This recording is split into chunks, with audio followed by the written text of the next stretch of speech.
Assalamualaikum warahmatullahi wabarakatuh. Selamat pagi, siang, sore, atau malam. Perkenalkan nama saya Raditya Farhan Diptian Putra. Saya dari Prodi Fisika dengan NIM 4211422081. Pada kesempatan kali ini saya akan melaksanakan terkait pemenuhan tugas mata kuliah literasi digital dan kemanusiaan. Tugas video. Yang pertama, saya akan memperkenalkan terlebih dahulu terkait materi yang akan saya eh, paparkan terkait eh, materi dari RPS maupun Elena. Di mana yang pertama, apa itu literasi digital dan kemanusiaan? Di sini saya akan menjelaskan secara rinci dan secara general terkait konsep dasar literasi digital yang hubungannya yang memiliki beberapa poin seperti hubungan manusia dan teknologi, dampak positif maupun negatif dari teknologi, serta etika dan keamanan digital sesuai dengan rencana pembelajaran semester dari mata kuliah ini. Kemudian, mengapa literasi digital ini tuh penting? Seperti itu. Literasi digital ini penting karena hampir semua aktivitas manusia berkaitan dengan teknologi. Tanpa literasi digital, kita mudah terjebak informasi palsu atau hoax dan penyalahgunaan teknologi itu sendiri. Kemudian kita bisa lihat hubungan manusia dan teknologi di mana dalam Society 5.0 teknologi itu digunakan untuk menyelesaikan berbagai permasalahan masyarakat, bukan hanya sekedar efisiensi industri seperti revolusi industri 4.0 di mana ada beberapa contoh seperti telemedicine, transportasi online maupun sistem pembayaran digital. Lalu kita coba lihat dampak positif dari teknologi itu sendiri. Yang pertama, mempercepat informasi, mempermudah pekerjaan, memperluas konektivitas sosial, serta memberikan inovasi pendidikan dan riset, di mana teknologi ini membawa banyak manfaat, terutama dalam belajar, komunikasi, maupun efisiensi kerja. Lalu di samping itu semua, teknologi ini juga memiliki banyak dampak negatif yang dapat terjadi jika tidak digunakan secara bijaksana dan efisien. Di mana yang pertama ada kebocoran data dan privasi, cyberbullying yang sekarang banyak sekali marak, kemudian penyebaran hoax atau berita palsu, ada juga terkait kecanduan gadget untuk mungkin kalangan anak muda zaman sekarang.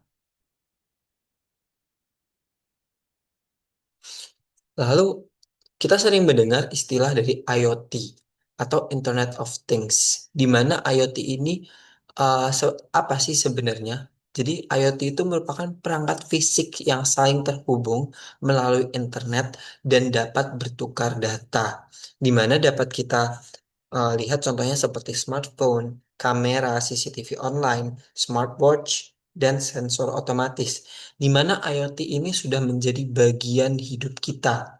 Mulai dari rumah pintar, jam tangan kesehatan yang tadi ya smartwatch, hingga sistem keamanan yang dapat meningkatkan keamanan, rasa aman, dan nyaman dalam kehidupan sehari-hari.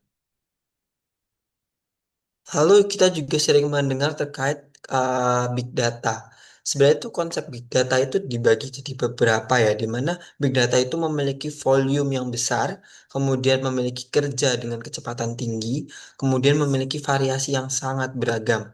Dengan pemanfaatannya seperti kita bisa menganalisis perilaku pengguna yang biasa kita eh, lakukan mungkin di e-commerce seperti setiap kita men-search atau mencari terkait barang-barang yang kita butuhkan, e-commerce akan mempunyai big data yang dapat dianalisis dan menyesuaikan kebutuhan pengguna. Kemudian kita juga bisa memprediksi tren, lalu kita bisa melakukan riset ilmiah dari big data ini, di mana big data ini memungkinkan kita menyimpan dan memproses data besar untuk kepentingan pengambilan keputusan.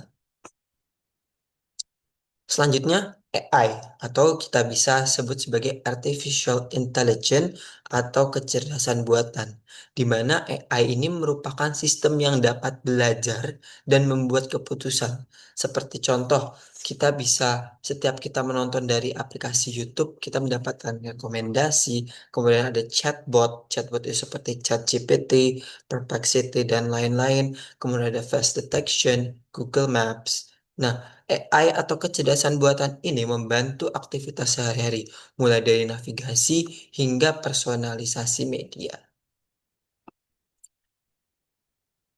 Kemudian, dari semua yang ada di zaman sekarang, tetap harus melaksanakan etika dari cyber itu sendiri, di mana di etika di dunia maya atau di dunia cyber ini meliputi yang pertama, tidak menyebarkan hoax, menghormati privasi orang lain, tidak melakukan ujaran kebencian, dan menghormati hak cipta, di mana etika ini menjaga kita agar tetap aman dan berperilaku baik di dunia digital. Lalu etika ini pun menurunkan beberapa aturan seperti UU Informasi dan Transaksi Elektronik, di mana UU ini tuh mengatur informasi elektronik, transaksi elektronik, kemudian kejahatan digital atau cybercrime, kemudian perlindungan terhadap masyarakat, di mana perlu dipahami batasan hukum dalam berinternet agar tidak melanggar aturan tanpa disadari.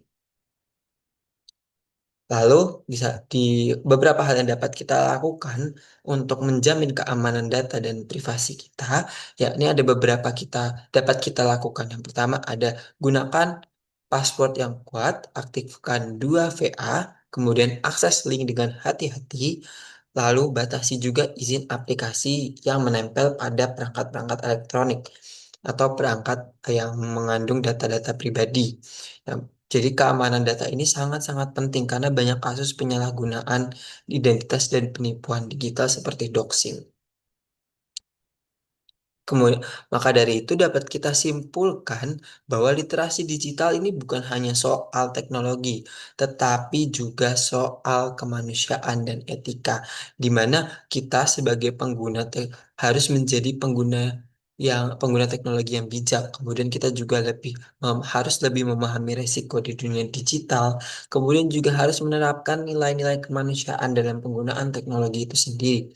Lalu kita juga harus lebih siap untuk menghadapi era society 5.0. Mungkin itu saja yang dapat saya tampilkan terkait pembelajaran literasi digital dan kemanusiaan sesuai dengan rencana pembelajaran semester. Semoga penjelasan saya dapat dipahami dan mohon maaf jika ada kekurangan. Kurang lebihnya, wassalamualaikum warahmatullahi wabarakatuh. Selamat pagi, siang, sore, atau malam.